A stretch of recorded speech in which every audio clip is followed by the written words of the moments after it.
was a lovely summer evening, and in Crosspatch Cottage, Mr. Grumpy was at home. He sat down in an armchair and picked up a book. And then, do you know what he did? He tore all the pages out of it. Every one. Mr. Grumpy can't stand books. He has a shocking bad temper. In fact, he's quite the most bad-tempered person you can imagine. Grumpy by name and even more grumpy by nature.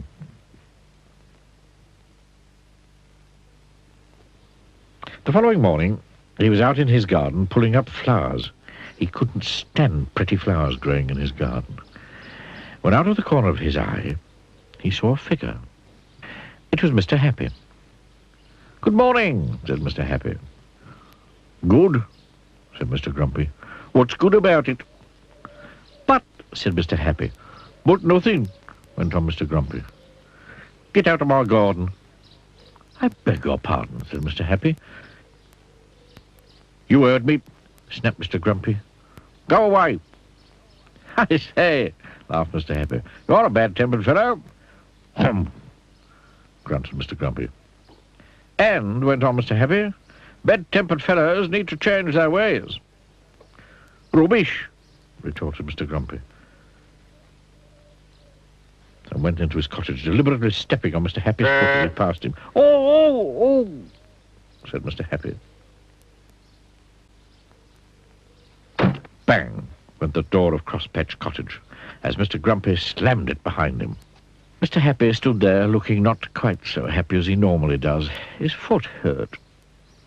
He thought and thought and thought some more. Then he had an idea. He smiled and went to see Mr. Tickle. Mr. Happy told Mr. Tickle of his idea of how to get Mr. Grumpy to change his ways. And Mr. Tickle grinned the sort of grin that goes from ear to ear. That is, if you have ears, which he doesn't. Oh, he grinned, rubbing the hands at the end of those extraordinarily long arms of his together. That sounds fun. That afternoon, Mr. Grumpy went to town, shopping. He walked into Mr. Meat's shop. Mr. Meat was a butcher. "Give me some sausages," snapped Mr. Grumpy, "and be quick about it." Poor Mr. Meat, who was frightened of Mr. Grumpy, did as he was told. But as he was doing as he was told, something appeared through his shop doorway. Do you know what it was? It was an extraordinarily long arm belonging to... Well, you can guess who it belonged to, can't you? That extraordinarily long arm of Mr. Tickle's came in through the door and across the shop, up to Mr. Grumpy, and tickled him. "Ow!" squeaked Mr. Grumpy in alarm, dropping his sausages and looking round to see what had happened. But could he see anything? He could not.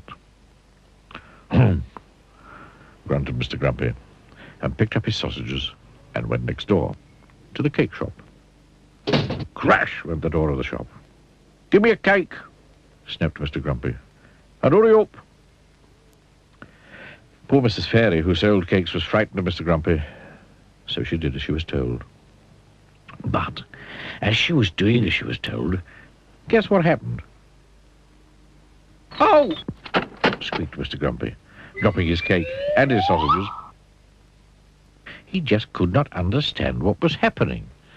And the same thing happened at Mr. Daly's, the newspaper shop, and Mrs. Humbug's, the sweet shop, and at Mr. Bottle's dairy, and at Mr. Pack's, the grocer's. It went on all afternoon. And all afternoon, Mr. Grumpy kept being tickled. Dropping his shopping, picking it up and being tickled, and dropping his shopping and picking it up and being tickled, and dropping his shopping and... Oh, he just couldn't understand it. On his way home to Crosspatch Cottage, he met Mr. Happy again. "Hello," grinned Mr. Happy. Having a nice day?"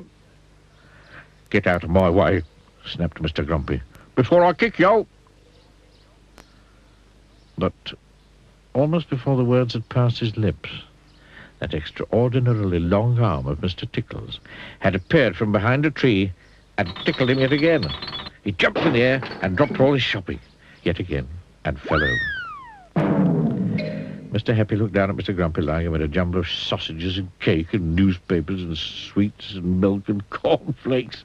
I think he laughed that if you were to change your ways and not be quite so bad-tempered, quite so often, this sort of thing might not happen to you quite so often. "Gum," grunted Mr. Grumpy. He picked up all his shopping yet again and went home to Crosspatch Cottage. But on his way, he did think about what Mr. Happy had said, because he very definitely did not like what had happened to him that afternoon. Mr. Happy and Mr. Tickle laughed and shook hands. And so after that, Mr. Grumpy did try not to be quite so bad-tempered, quite so often. And the more he tried, the less he found he was tickled. And so he tried more and more. And these days, he's quite a changed person. Why, only the other evening, he picked up a book, and you know what? He only tore out one page.